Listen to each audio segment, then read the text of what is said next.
Thanks to Squarespace for sponsoring today's video. So recently I've been talking, inadvertently I think, quite a lot about composition in a few different scenarios. Last couple of weeks I've been in the Woodland and I've been talking a lot about building compositions from scratch. I wanted to touch on that a little bit more in today's video, specifically talking about telephoto lenses for landscape photography. So yeah, the general premise of what I wanted to talk about today really is, I guess, finding compositions within a wider scene by using your zoom lens, your telephoto lens. And this is a scene that I've stood before many times in the past, and I've photographed this loads. I'm out with my friend Ian today. We're doing a little bit of scouting before our photography tour in a few days, and this is one place we might bring the participants. But yeah, this is a beautiful vista where you'd perhaps be tempted to get the wide angle lens out. Now don't get me wrong, there's nothing to say that a wide angle wouldn't work here. In fact, I would say absolutely would. You've got this beautiful quarry down here, deep sort of blue waters. You could certainly make something work, but what I wanted to focus on today, again, was creating distant frames with the telephoto lens. And yeah, I've taken this photograph many different times over many different seasons, but I reckon I actually might shoot this in black and white. I'm going to take a color version and then I might convert it to black and white when I get home. And the basic premise is just a little rectangle there. That's it. So you can see how that's a tiny little section of the landscape based on, as you're seeing it there through the camera, how big the landscape is. And obviously there's not to say that that isn't the only photograph. So yeah, really nice, simple one to start. And I've decided I am going to shoot this in black and white. I'm going to commit to it, so I'm going to show it to you in black and white now. So as you're looking at it there, that is 24mm. And if I zoom right in on to the sort of composition that I've got in mind, I want a few of them silver birch trees down in the foreground, just framing the width of the Langdale Pikes in the top right hand third of the photograph. And we are in at just about 100mm. So as you can see there, as you're seeing it there, I would say that is there or thereabouts the composition. And yeah, for most of this evening's photo shoot, I really want to try and challenge myself, I suppose, to try and use those longer focal lengths and yeah, sort of really pick off distant compositions. You know, it's all about looking at the wider landscape and trying to almost read between the lines, look a bit deeper than what you're seeing in that sort of wide view, you know, and find little photographs off in the distance. It's really good practice, honestly, for composition in general, and it's something that you can apply to sort of every single landscape you're shooting amongst you, whether you're on the coast or in the woodland or in a bit of a mountainous landscape like this. It's brilliant. I'd urge you to give it a go. So yeah, we spent a good bit of time at this location, probably another 45 minutes to be honest, and it was wonderful just to use the long lens, zooming in on distant subjects, isolating trees down in the quarry, really trying to make the most of that incredible contrast that we had between light and shadow. It was wonderful because the trees were sticking up just enough to capture the light, but of course, because the quarry was so deep, you know, a lot of it was cast in shadow. So again, yeah, wonderful contrast. And it was just brilliant to use the telephoto lens to build distant compositions within the wider scene, exactly what I wanted to talk about in today's video.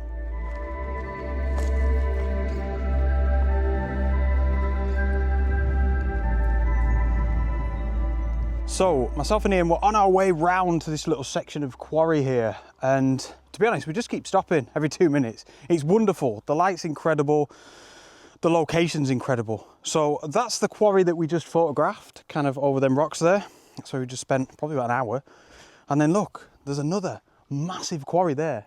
Incredible and so cool for the exact sort of type of photography that I'm doing today. This little, I don't know really, like unofficial challenge. But we're almost on like a bit of a bridge in between these two quarries, if you will. And look at the trees. I'm sure you'd agree, they just look beautiful. And there's one very small section here, a few of these kind of twisted oak trees. There's, I think, a bit of a pine right off in the background. But I've created a little bit of a scene with, well, I was going to say telephoto lens, but I'm using my 24-200. But it's the same concept. I'm zooming in at around about 50mm, and I'm creating a bit of a 5x4 or a 4x5 crop aspect ratio, just with a certain selection of trees here. I just don't know if it's going to be landscape or portrait, but whichever one I prefer, I will pop up on the screen now. But yeah, just really enjoying the same concept, zooming in to kind of create the composition, you know. This one maybe a little bit less than the ones on the side of the quarry because we're stood right in front of it, but still a very similar concept. We're creating a photograph amongst, I mean, look at it, amongst a much wider scene.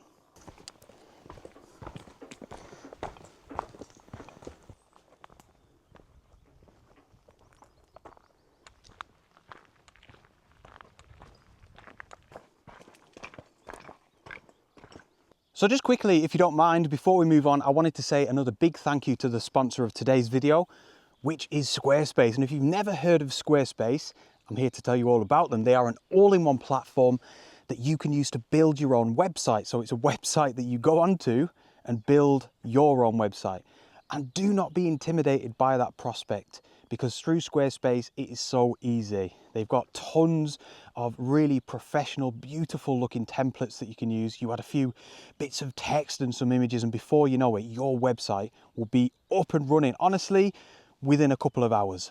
Obviously, being photographers, it's really nice, I think, to have a website to showcase your photographs really big, full screen if you want, so that people don't just have to look at your images on Instagram, tiny little things on their phone. So yeah, if you want it to be a portfolio, you can do that. But with Squarespace, you can also sell products, which is what I do. I use it to sell prints and my ebooks, my calendars, my photography workshops, all sorts. And like I always say, I would not be able to run my business without it. I'm really, really proud of my own Squarespace website. And finally, before we get back to the video, Squarespace have got incredible award-winning customer service. So although it is very easy, you can get a helping hand from an actual human as well. They'll help you through any speed bumps that you come across during the website build. Sounds really complicated calling it a website build, but honestly, trust me, it is so easy. So if you'd like to give them a go, head over to squarespace.com/Henry Turner, and that will give you a 14-day free trial. There'll also be a link down in the video description below. If you like your free trial, use the offer code Henry Turner at checkout to get 10% off your first purchase. That will also help me out a lot as well. So we've come a little bit further around here from the quarry where we were photographing. It's probably about an hour ago now. We're just taking our time. It's brilliant, just taking it slow.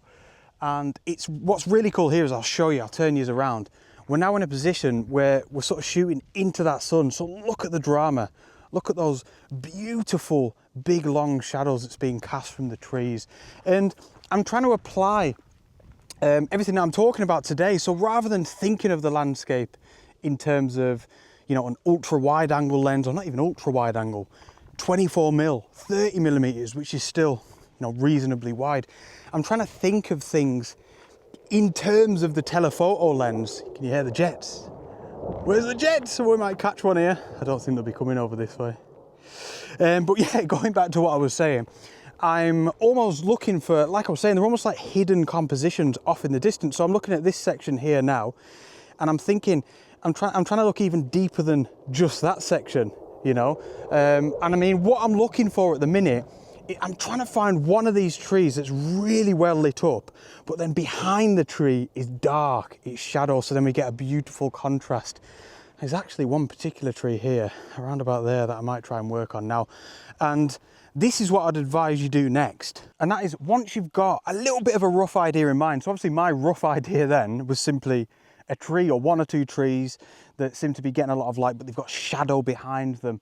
And once you've got that rough idea, then actually get your telephoto lens out and start using the viewfinder, because, you know, to look at it with your own eyes, you're sort of imagining how it's going to look with the telephoto lens. So why not get it out?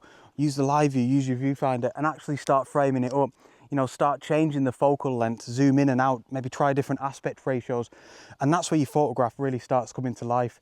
Now, I've got my idea here. I'm getting the tripod out because, I don't know, even though it's really bright, in aperture priority, it's wanting to shoot at ISO 560, which I'm not really that bothered about, but I've got the big tripod with me, so I may as well use it and bring the ISO down to 64. So I've just been messing about with the composition a bit, And I've just come back to get my tripod in my bag because I feel like it's actually going to work a bit better slightly closer. We're getting a little bit lower down as well, looking up towards that row of trees.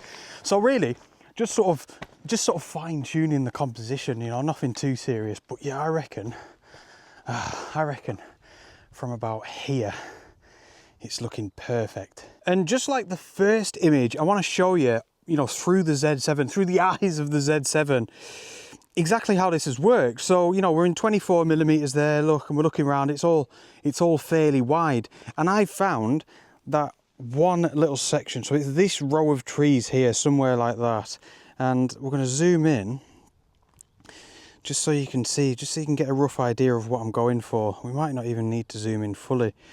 I'm not sure yet. I probably will zoom in fully, you know, go for something along those lines like that. And I'll just lock the tripod off so you can see there, again, zoom out. We've gone from that to zoomed right in there at 200 millimeters. And like you can see there, just from the video, the trees are just illuminated so beautifully from this evening sun. But then behind that, it's in sort of relative shadow, so we're getting a beautiful contrast. It's helping to add a little bit of depth. But most of all, like I've been saying in the video, we found a hidden composition in a sense. We've found something to photograph within the wider landscape, the deeper landscape, or we've gone into the deeper landscape.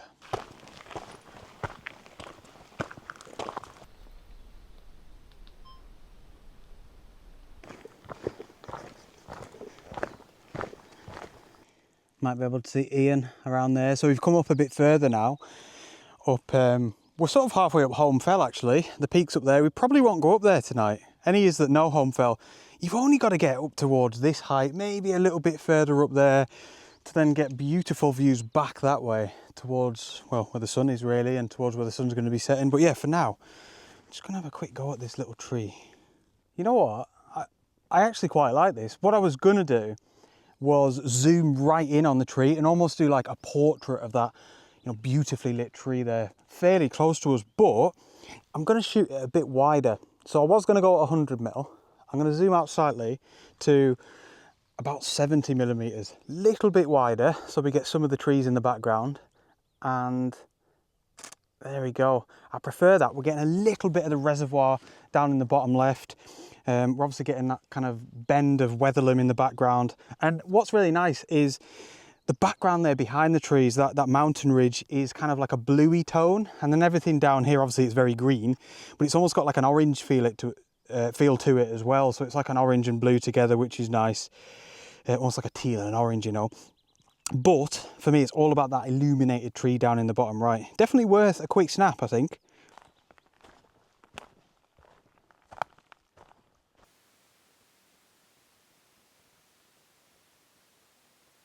Can you see him? Can you see him? Is he there? I think he is. You might be able to see a little figure. I haven't spoken, to be honest with you, purely just because I was really enjoying photographing that light. You can maybe see, I'll try and show you now, it's just gone behind some cloud that's a little bit thicker, you know, so we haven't had, maybe for the past 25 minutes, we haven't had a lot of light that was previously shimmering through all of these trees, man. It was beautiful. Don't get me wrong, it's still gorgeous now, but yeah, I think the reason I wasn't chatting too much because I was just enjoying wandering around. I haven't been using the tripod at all, just camera in hand, polarizer on the front, aperture priority, and yeah, just really enjoying playing with the light, you know, seeing how the light is hitting the land, how it's shining through the trees, and really letting that kind of control where I'm shooting, where I'm pointing my camera, and doing the same thing like I've been doing all day. Really trying to make use of that telephoto lens, zooming in, creating little compositions off in the distance. So it's looking a bit more promising than it was when I probably first hit record, around about a minute ago. But I don't know if that might be the last of the actual light on the land, and it's probably still maybe another 45 minutes till sunset. But I mean, look at the clouds. I'll try and show you again, angling you upwards a lot. Look at it. It's gorgeous, and I don't know about you, but that looks like there might be a good chance of some sunset colour. So I think it's going to be worth sticking around for. But not necessarily really delighted with any of the photographs. I think there were maybe one or two that were quite good, but more so just the two of us actually. To be honest, we've been apart for probably the past hour or so. See, look, the light looks like it might be coming back out a bit now. Keep an eye out. But yeah, we've both really been enjoying the process of just taking loads of photographs and wandering around. Listen to it. It's just so peaceful here.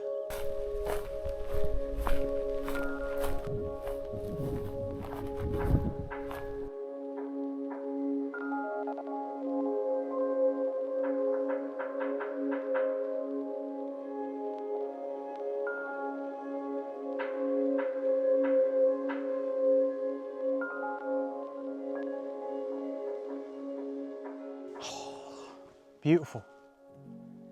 Honestly, look at it. Back to the Langdale Pikes, down into the valley there.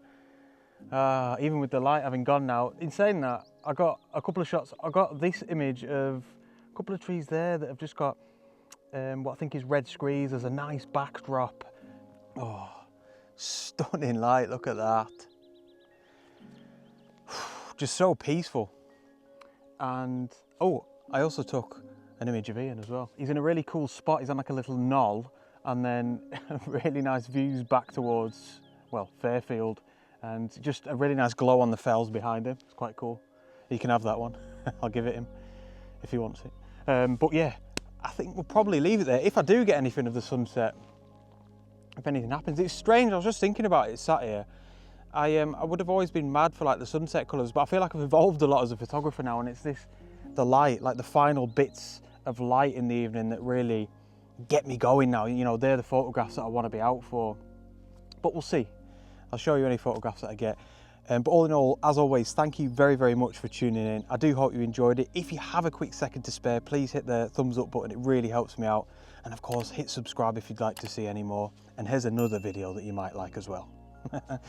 Thank you so much. See you on the next adventure. Out.